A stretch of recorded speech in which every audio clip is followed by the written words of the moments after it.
This is part 10 of the Naziah Harris Deep Dive.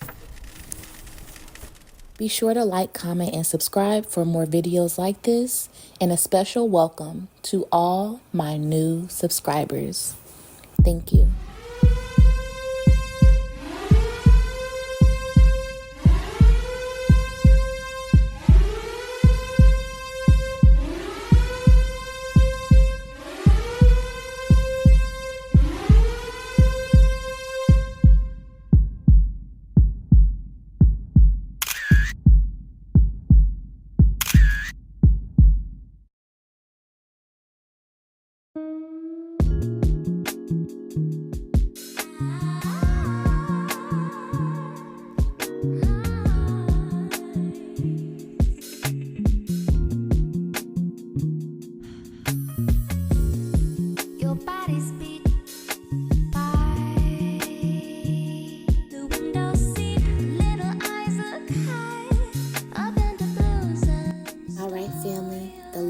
And final person on the Rugrat docket is Shannon, the big back, big beluga, big neck, Willie Mammoth.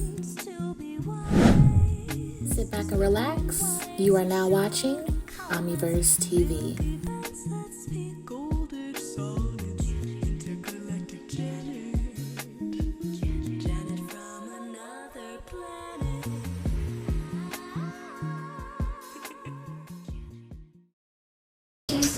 State your name for the record. Shannon Harris. And Ms. Harris, how old are you? 31. And back on January, or in January 2024, where did you live? With my mom. Resides with my mother.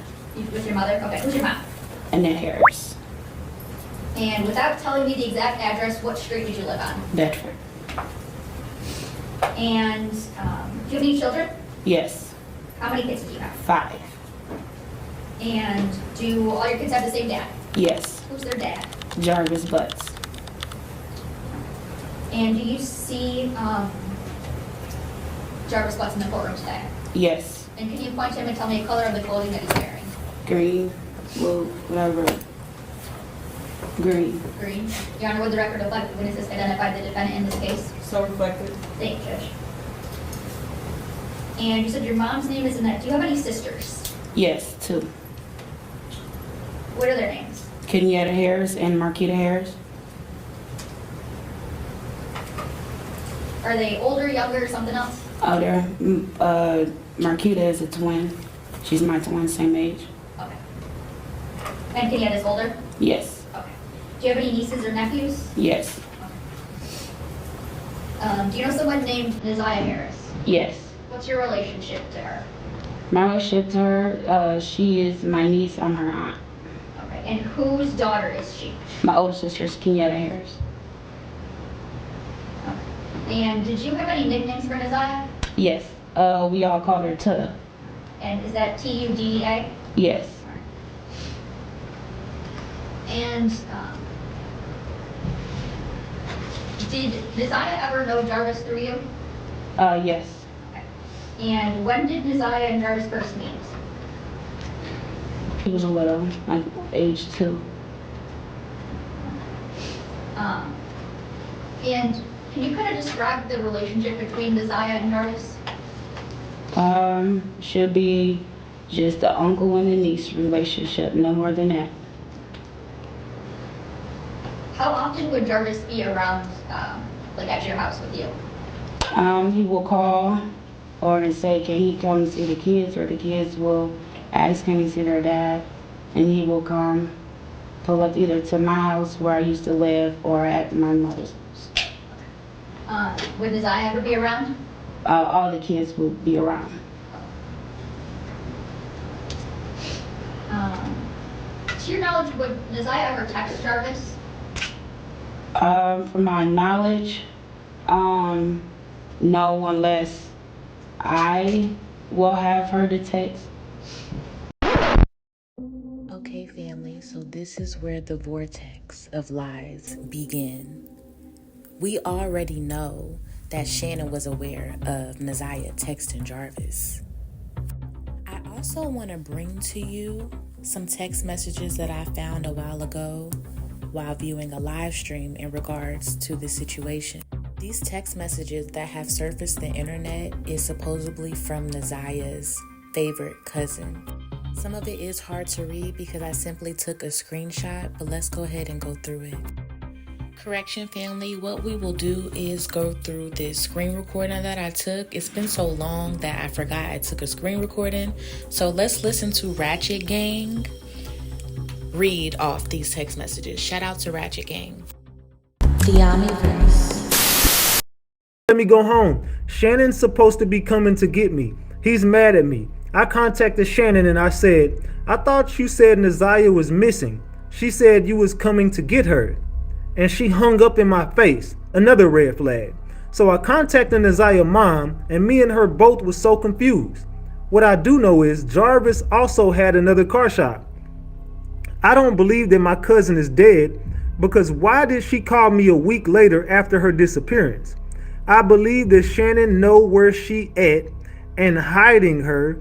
And if I'm wrong about her being alive, then I do believe that her remains are in that second car shop Jarvis was always at.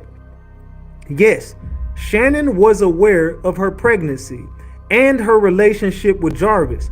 Yes, I do feel like Shannon is hiding something and know about Naziah's disappearance, because like I said before, Naziah and Jarvis, whoop-de, whoop. Hold on, let's get back to it. Also, the grandmother knows everything, including Shannon's sister. She told me she will call the police and never did. That's a hint that she knows something. I'm so scared like y'all wouldn't understand. I might have to deactivate my TikTok. That's how scared I am. This been on my mind since the year she went missing, and I'm finally getting everything that I know out. All I can say now is that Shannon and Jarvis was with Naziah the day she went missing, and that her grandma and her sister knows about it. Them are the people the police should be worried about, including Jarvis' friend Damien. I haven't heard from Damien since that year. He's been quiet, but I do have his number and address. If y'all will like his number and address, I can give you guys. So guys, new character unlocked, Damien. Oh, Damien, you're going to prison. Damien.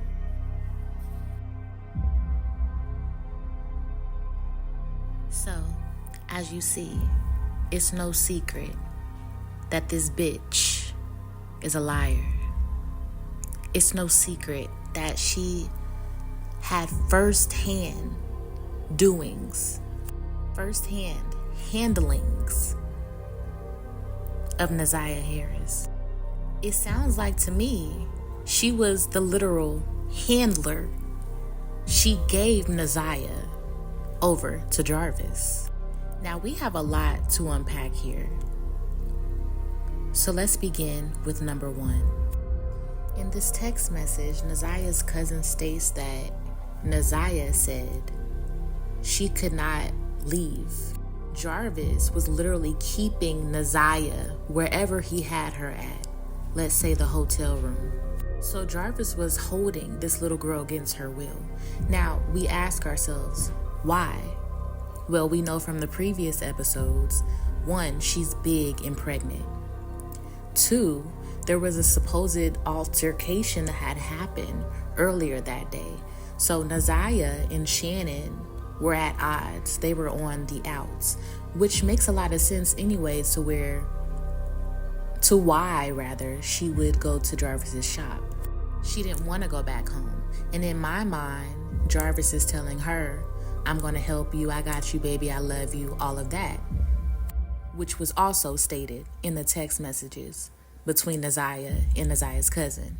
So Jarvis is playing the savior role when in fact he's actually swindling her. He's actually leading her into darkness, leading her to her demise, because he's just trying to lure her away from everyone, aka in that hotel room. That way he can, one, have his way, and him and Shannon can do whatever the fuck they did to that little girl. Number 2, the cousin also states that Shannon was supposed to come and get Naziah. She also states that Jarvis was upset with Naziah. Naziah is saying this to her favorite cousin through text message. He's upset with me. Shannon said that she was going to come and get me, but, he won't let me leave. Shannon has not come to get me yet. Keep in mind, this is after her disappearance. So Shannon was aware when Jarvis's sister called her that day, when she FaceTimed her and she started telling her about stuff that happened on Valentine's Day, whoop-de-wop-whim, whatever the hell they talked about. When she FaceTime or was on FaceTime with Jarvis's sister, she knew then that was Naziah getting in and out of his motherfucking Suburban. She knew. They all fucking knew. Clock it. Now, one more thing before we move on to number 3. Jarvis was upset with Naziah. Let's ask ourselves why. Remember earlier in this series, we revealed that Jarvis wanted to get rid of the baby, and he was trying to basically manipulate Naziah into getting rid of this baby, right? But Naziah thinks that she's in love with Jarvis. She wanted to keep this baby. Y'all know the Disney princess, the fairy tale land, the fairy tale love. We're all programmed with that as young ladies. Y'all get it, right? So he's upset with her because now she has a change of heart. Now she wants to keep the baby, but Jarvis and Shannon want to go through with the original plan, and that's get rid of the baby. So you don't want to get rid of the baby? Now I'm going to have to get rid of you. Now, do I think that Jarvis wanted to get rid of Naziah necessarily? No. Because as fucked up as it sounds, the fucking weirdo had a thing for her. In a sick fucking way, he had a thing for that little girl. So I don't think that he wanted to murder her. But I think Shannon did. And I think her motive is more I think her motive, that's the wrong word, y'all. I think her motive makes more sense, I'm gonna say that, than Jarvis's motive.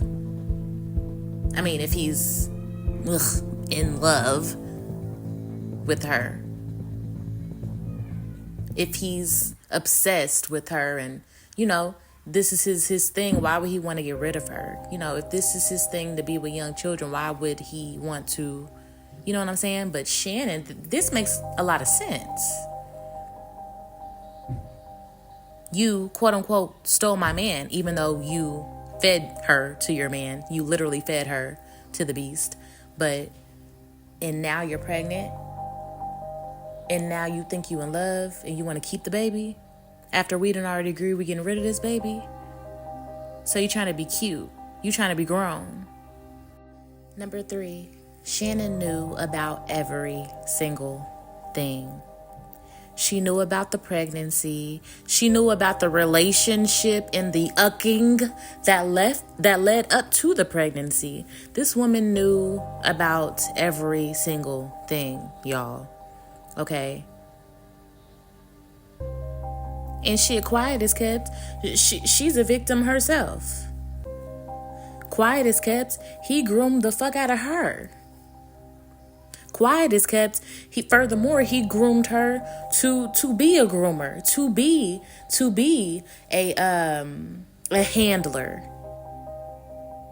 And if you ask me, I'ma just call it like it is. I wouldn't be surprised if she's a peddler herself.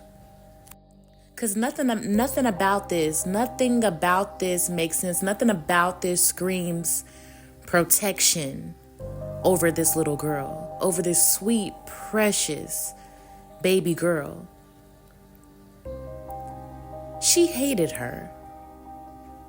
absolutely hated her. This is sickening.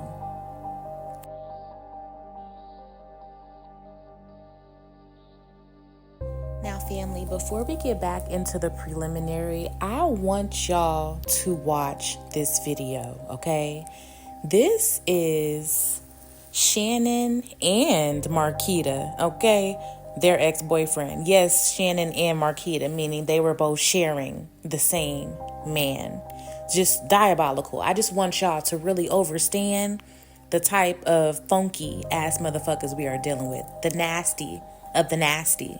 The bottom of the bottom of the bottom of the crummiest barrel. Okay? But listen to what this boyfriend has to say. And child, don't ask me which one he is dating at this very moment because I don't know, but they are both staying in his house. I mean, at least in this video. It's been a couple months now. Y'all, there was a lot going over there, child. There was a pow session going on, child. We got a lot to get into, y'all. Like a lot. These people are diabolical. Listen to what he has to say. Just pay attention. The OMIEVERSE. She like what she said. Yeah, they already can't hear you. Oh, so she like CPS at my mama house. So I get up being nosy. They're like, I think they about to take the kids or whatever. So they didn't take the kids because from what I've heard, from what they were saying was Fortino was there, and being that he has nothing to do with the case, they didn't really go forward with what they were supposed to do, I guess. So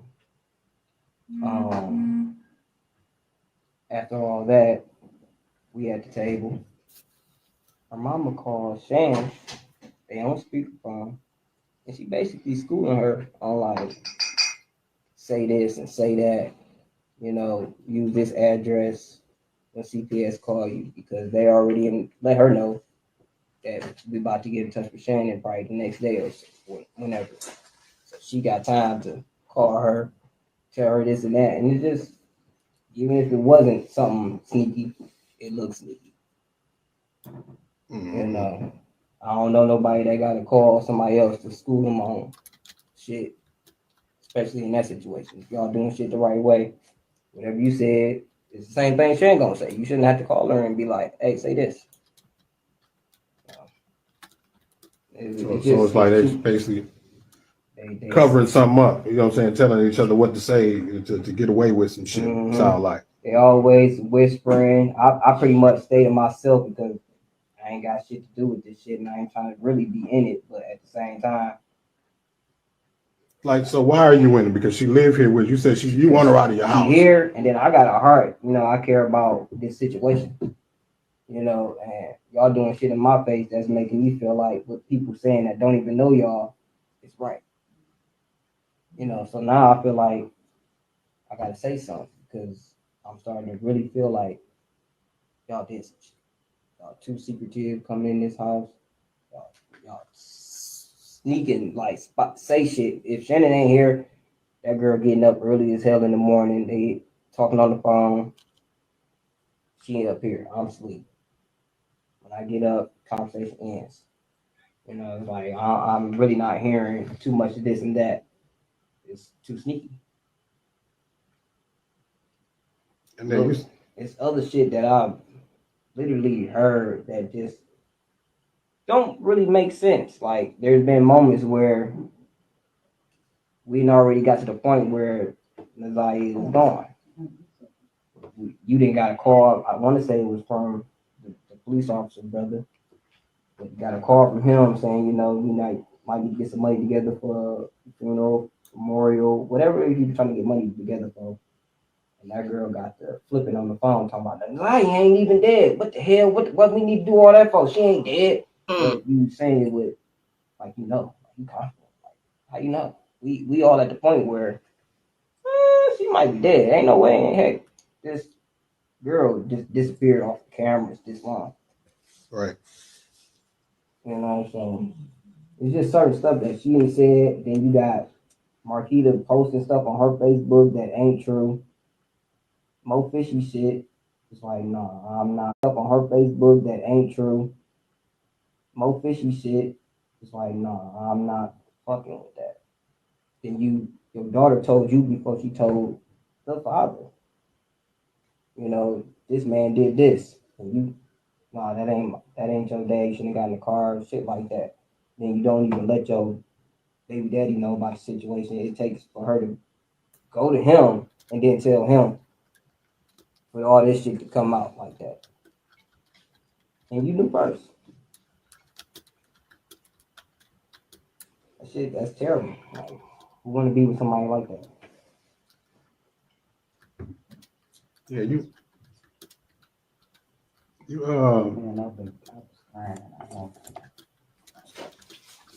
so you say y'all was I was on the phone with y'all and you said y'all was telling me about how you know it's this picture that's floating around with Naziah right now, this older guy, right? Yeah. The brother, right? Yeah. And then come to find out that dude is Annette's brother, her uncle. I'm just finding out like everybody else, but yeah, the story back in the day about, you know, Annette being found in a crack house, and when she was 11, she got pregnant, right? Now, I don't know if that's true though. As far as her being found in the crack house, yeah, I don't know if that's true. Yeah, maybe what I'm saying is that's a story allegedly, because that was a cover up, because what y'all told me was that she actually got pregnant by her own brother, which is Eric, what's his last name? Gamble. Eric Gamble. Mm-hmm. That's what I'm hearing too. I don't know. So pretty much everything that y'all are learning, I'm learning as well. So family, even the boyfriend realizes that something is not right here. They're too secretive. What are you hiding? And what stuck out to me the most was, Shannon said, Naziah is not dead. So where's she at? And what's the plan? What's the end goal here? Because none of this is making sense at this point. Let me know what you think down below, family. Let's continue. But to your knowledge, you didn't know of any kind of separate outside relationship? No. Would there ever be times where, where did you know Jarvis Butts to work? Pardon? Where did you know Jarvis Butts to work? Where did I know him to work at? Yes.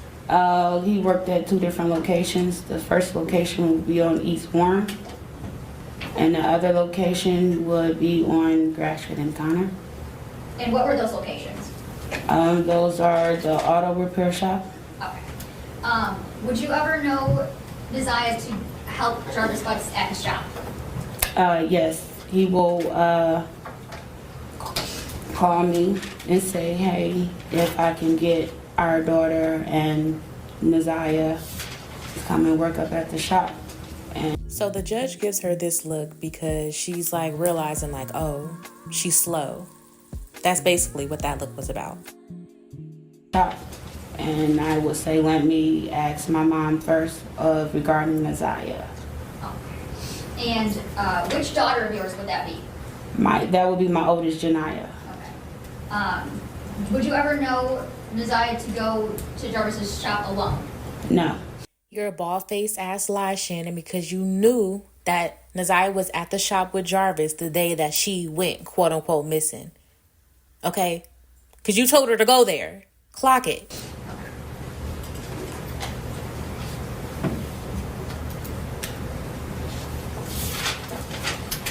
Whose birthday is on or around September 26th?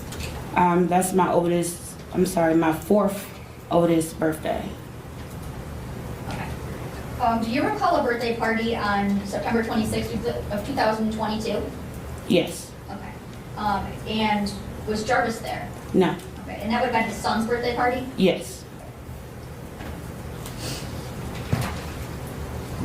Were there ever times that you would text Jarvis off of a text now number? The only time I would text Jarvis off a text now number is if my phone is off. Other than that, no. Okay. And do you recall the numbers that you would text Jarvis from? Yes. Okay. And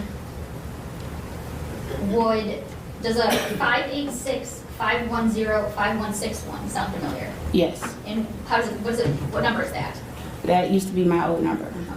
Now, who with the sense that God had given them would tell a young child, a young adolescent baby, to text their boyfriend about going to their shop, a grown-ass man? What kind of sense does this make? Either she really thinks that we are stupid, or she really is stupid. No shade, y'all. This ain't no shade, baby. I come with a pure heart, but I'm unfiltered. I'm gonna say it how it is. The bitch is slow, and this is why special ed people should not be having motherfucking babies. That used to be my old number. And is that number that you would text Jarvis from? Yes. Okay. And what about a 586-842-4504? That was the number before this number. Before the 510 number? Correct. Okay. And is that a number you would also text Jarvis from? Correct. And what number did you have for Jarvis Spots? The 313-585-8719. And did you have any numbers for Neziah? It was a funny looking area code. The area code was a 231. Okay.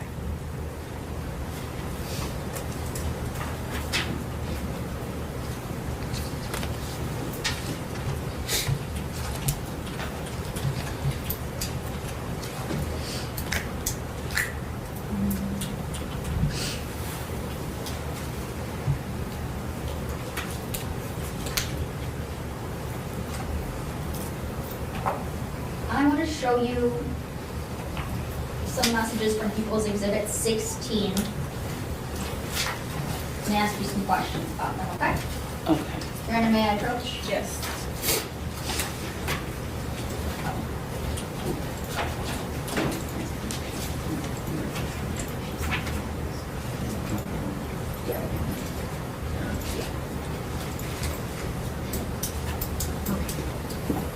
I'm going to direct you to messages on or about June 27th of 2023.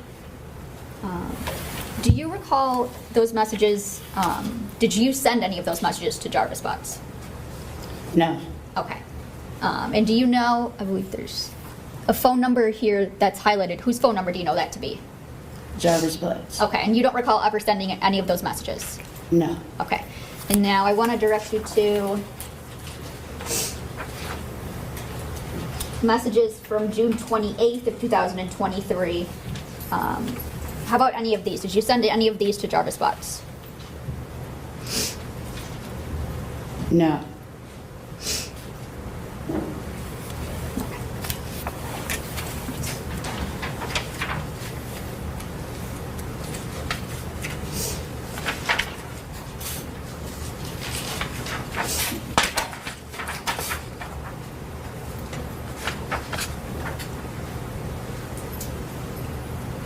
What about any messages from July 2nd of 2023? Did you send any of those messages? No.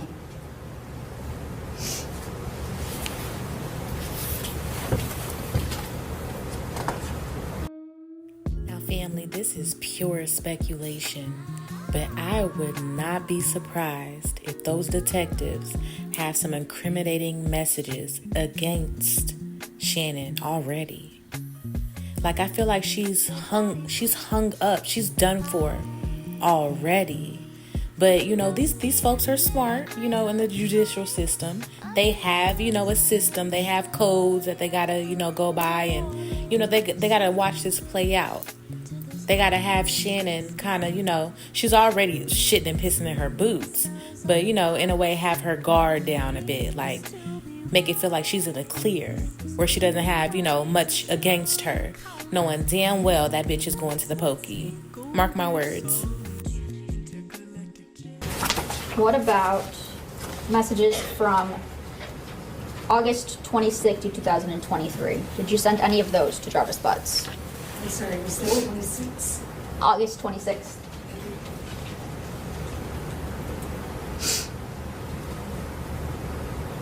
No, these aren't my messages.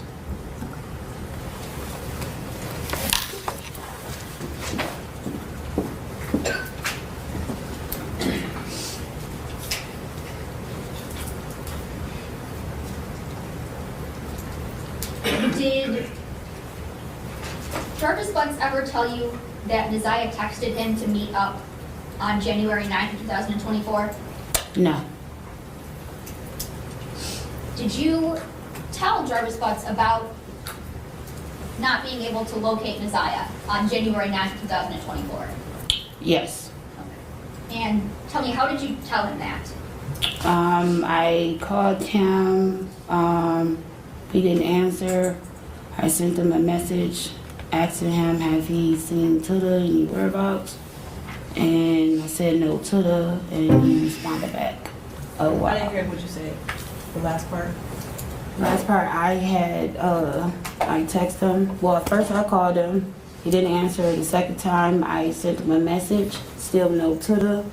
He replied back, oh, wow. Okay, thank you. Okay. And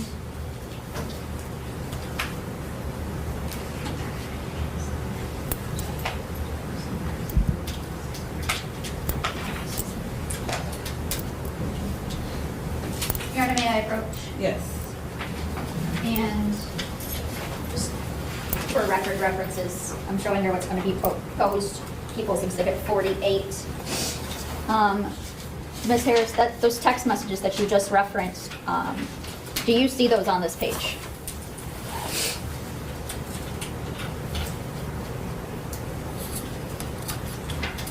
Yes. Okay. And so it's fair to say you stated to Mr. Butts, well, first of all, whose phone number is this at the top? The phone number is my old telephone number. Okay, and who is the phone number below that? Jarvis Butts. Okay. And is this, I guess, do these fairly and accurately represent these two messages? 3, 4, 5.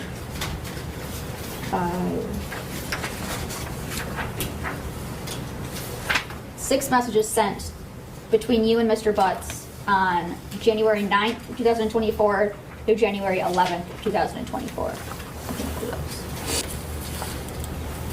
The first page is, yes, it's correct. Second page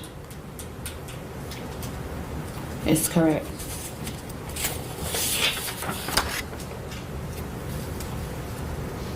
Yes. Okay. And so on January 9th, like you had indicated before, you had stated that you told him that there was still no Tuna. Correct. Okay. And you said he responded, oh, wow. Correct. Okay. And on January 11th, was Neziah still missing? Yes. Okay. And did you ask Mr. Butts to do something? At this point, I just asked that if she's going to read from the text message, just omit the exhibit. I You have an can. issue with moving to admit? No, Judge. Okay. Do these fairly and accurately represent text messages between you and your phone to Jarvis and his phone between, well, they start back earlier, some from December 3rd, 2023 through January 21st of 2024? These fairly and accurately represent text messages between Yes. you and your phone to Mr. Butts and his phone? Yes. Okay. Your Honor, I move for the admission of People's Proposed Exhibit 48. Objection. Okay, they'll be admitted. Thank you, Judge. So on January 11th, did you ask Mr. Butts to do something? Yes. And what is it that you asked him to do? I asked him, can he share the missing flyer on his Facebook page? Okay. And did you send him a copy of that missing flyer? Yes. Okay. And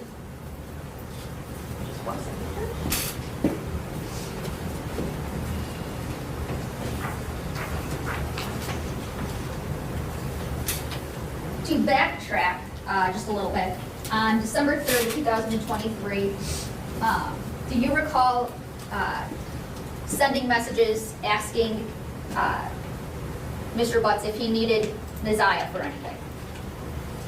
Oh, yes, I do remember. Okay. I just have one simple question, family. Just one. Just one. Where is a 13-year-old's place in a working garage? Let me word that correctly. Where is a 13-year-old's place at a mechanic shop? What value does a 13-year-old little girl bring to a mechanic shop? What could she possibly do to make that better?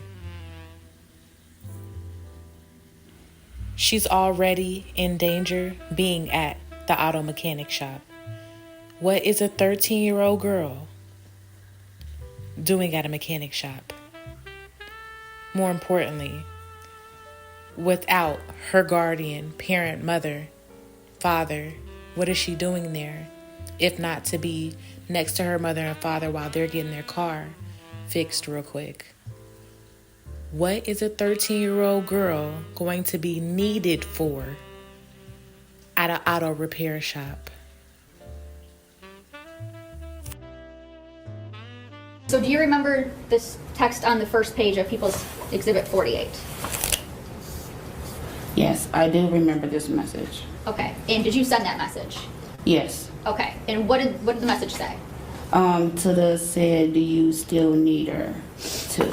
Okay. And do you know what is that referring to? It was, Tada had asked me to contact Jarvis and see if he still needed them to clean up. Okay. And that would be to clean up his shop? Yes. Okay. And to fast forward, on January 21st, 2024, you sent some messages to Mr. Butts. Is that fair to say?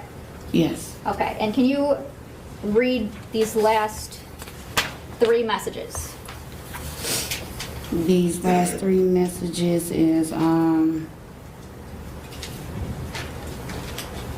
to be honest, these messages I seen into the inbox to you. I really don't know what to believe anymore. Stay away, Ramon. I mean it. The next message is I don't know what to say, or Tada is on. Says this shit doesn't sit right with me.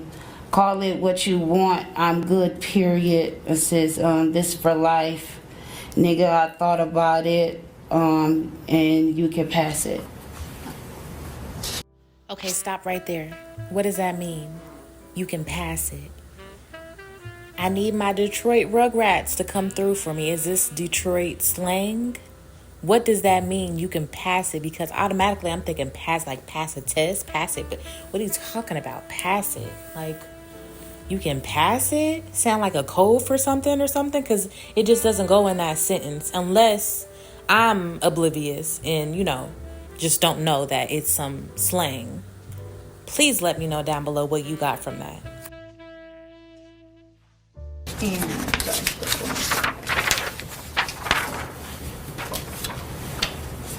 And don't call me. No need to explain shit.